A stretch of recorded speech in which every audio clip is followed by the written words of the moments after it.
निकल गई ईश्वरी अपने किडे बती रह गई कोई ऐसे मुंह बताइए काबू करो तो इन्हें पूछ लो कब कर देगा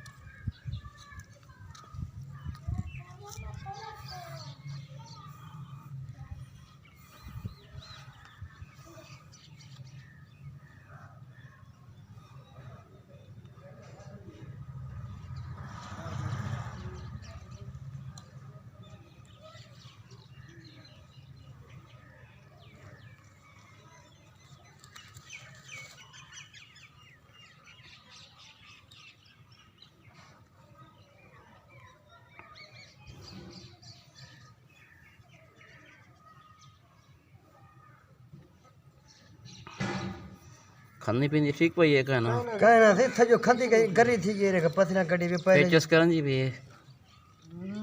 पेचस काई ना उल्टे नहीं है उल्टियां करन जी है पहले करी दवाई दी थी आवे पहले बर्फ इन पिला था सिर्फ वो दो ढक्कन एक जगह प्लेन पे बड़ा गंदी खबर दो ढक्कन बड़ा कोई उशाक थई है बड़ा लद्दी नहीं बड़ा आगे रेन बैठी है बुखार है 102 तक पुजदा हुआ है